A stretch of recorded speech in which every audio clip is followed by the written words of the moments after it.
So ఇందులో ఏమేమి రాబోతున్నాయి ముందుగానే ఆచరణలో పెట్టేశారు. దాంట్లో రాళ్ళు పాతడం కానీ, లేదంటే పట్టాపుస్తకాల్లో ముఖం వేసుకోవడం కానీ, అంటే సంపూర్ణంగా అంటే నేను అర్థం చేసుకుంది ఒక్క మాటలో చెప్పాలంటే, 1 సెంటు భూమి ఉన్న, 1/2 సెంటు ఉన్న భూమి సొంతదారు నుంచి ఎంత పెద్దవాళ్ళైనా సరే మొత్తం భూ హక్కులు ఎవరైతే పరిపాలిస్తారో వాళ్ళ గుప్పిట్లో ఉంటాయి.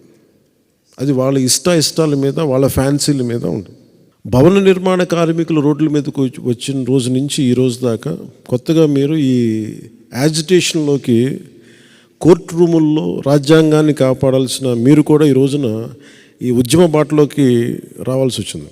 ఇది ఖచ్చితంగా జనసేనకి, ముఖ్యంగా నాకు, ఈ పార్టీ ఏర్పాటుకి కూడా legal luminary, legal genius Nani Palkhivala గారి స్ఫూర్తి నాకు.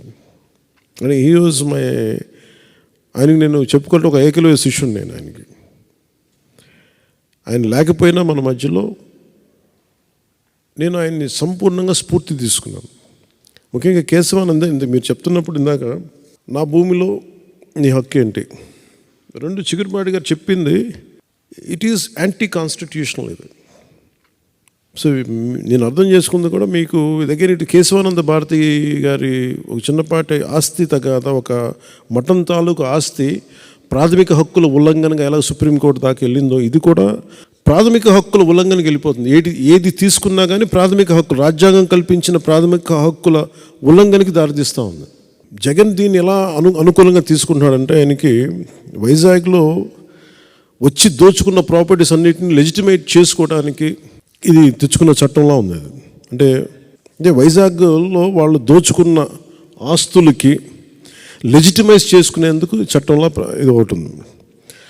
అలాగే కోర్ట్స్ని దాటేసి, కోర్ట్స్ని అతిక్రమించి రెవెన్యూ అథారిటీస్కి హక్కు ఇచ్చేస్తే, రెవెన్యూ వ్యవస్థ అంతా ఎవరైతే ప్రభుత్వాన్ని నడుపుతారో వారి చేతిలో ఉండదు. కోర్టులు ప్రభుత్వం చేతిలో ఉండవు. ఆ హక్కుని ఇటు తీసేస్తే మటుకు ఖచ్చితంగా మోర్ ఈజీ అయిపోతే ఆస్తిని దోచేయటం మరింత సులభతరం అవుతుంది. ఇక్కడ ఒకటే అనిపిస్తుంది, ఋషికొండని ఒక ఉదాహరణ చెప్తాను. ఋషికొండని రేపొద్దున అన్యాక్రాంతం దోచుకున్నాడు ఆయన. ఇందాక మీరు చెప్తున్నట్టుగా, ఉమామహేశ్వర గారు మీరు చెప్తున్నట్టుగా ఏదైనా వాళ్ళు అప్లై చేసుకోవచ్చు. ఇది నాది అని రాసేసుకుంటే సరిపోద్ది, నో క్వశ్చన్స్ ఆస్క్డ్. సో ప్రతిదానికి కోర్టు అనే ఒక రక్షణ చట్టాన్ని తీసేశారు దీనివల్ల. అంటే దీన్ని నేను ప్రజలకి, సగటు మనిషికి, సగటు ఇంట్లో వంట చేసుకునే ఒక ఆడపడుచుకు కూడా, కేవలం గృహిణికి కూడా ఇది అర్థం అయ్యేలాగా నాకు మరింత లోతుగా దీన్ని తీసుకెళ్ళాలి. ఎందుకంటే ఇది నాకు దీని తాలూకు గ్రావిటీ, దీని తాలూకు సీరియస్నెస్ నాకు అర్థమవుతుంది. అండ్ ఎందుకంటే ఒక డ్రెకోనియన్ లా వచ్చినప్పుడు చాలా సున్నితంగా ఉంటుంది, పెద్ద ఇష్యూగా అనిపించదు. అది అప్లై చేసే కొద్దీ దాని అప్లికేషన్లో దాని తాలూకు మీరు ముందే సెన్స్ చేస్తూ ఉన్నారు. అంటే మీరు చెప్తున్న ప్రతిదీ ఈ ఆంధ్రప్రదేశ్ ల్యాండ్ టైటిలింగ్ యాక్ట్ 2022 ఇది కైండ్ ఆఫ్ డ్రెకోనియన్ లా. దాని ముందే మీరు గ్రహిస్తున్నారు, ఇంకా ప్రజల అనుభవంలోకి రాలేదు ఇంకా అది. అందుకని మీరు ఉద్యమిస్తున్నారు. ఇది ఖచ్చితంగా ఇది యాంటీ పీపుల్ యాక్ట్, ఇది యాంటీ కాన్స్టిట్యూషనల్, యాంటీ పీపుల్, ప్రాథమిక హక్కుల్ని ఉల్లంఘించే చట్టం ఇది కాదు. ఇది నేను సగటు మహిళకి, చిన్నపాటి ఒక 6వ క్లాస్ చదువుకునే విద్యార్థికి కూడా ఇది అర్థమయ్యేలాగా నేను చెప్పగలగలేదు. దీన్ని ఖచ్చితంగా మీరు జనసేన ఈరోజున మీరు మీ విలువైన సమయాన్ని, కోర్టులను కాదని మీ విలువైన సమయాన్ని ఇక్కడికి వచ్చి వెచ్చించినందుకు సంపూర్ణంగా అది ఒక అర్థవంతంగా అయ్యేలాగా ఖచ్చితంగా మీకు సంపూర్ణమైన మద్దతు మీకు ఇస్తాను. ఖచ్చితంగా నా గొంతు, పెద్దలు మీరు చెప్తా ఉన్నట్టుగా నా గొంతు ఎంత బలమో నాకు తెలీదు.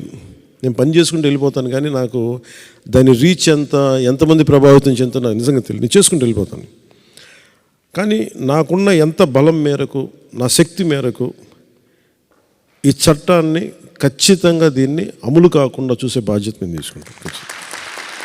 ఎందుకంటే ఇది బేసిక్గా మీది ప్రాథమిక హక్కుల ఉల్లంఘన జరుగుతుంటే ఖచ్చితంగా దీన్ని నిలువరించాల్సిన అవసరం ఒక పొలిటికల్ పార్టీకి అని కాకుండా ఈ దేశంలో ఉన్న ప్రతి ఒక్కరికి, బాధ్యత గల ప్రతి ఒక్క పౌరుడికి ఉంది. మేము మీతోటి, మీ భుజంతో మా భుజం కూడా కలుపుతాం. దీంట్లో మేము సంపూర్ణమైన మద్దతు ఇస్తాం మీకు దీని మీద. ఇది ప్రజలకి ఎంత, ఆంధ్రప్రదేశ్కి ఎంత చెడు, ప్రజల సగటు వ్యక్తికి ఎంత హాని చేయబోతుందో, ఎలాంటి హక్కులు కోల్పోబోతుందో దీన్ని మరింత బలంగా వివరించడానికి నేను కొంచెం పెద్ద మీటింగ్ చేస్తాను. దీనికి 100% దీన్ని మీరు ఏ ఆశయంతో అయితే మీరు పోరాటం చేస్తారో ఆశయం నెరవేరేలాగా ఖచ్చితంగా చేస్తాను. Thank you sir.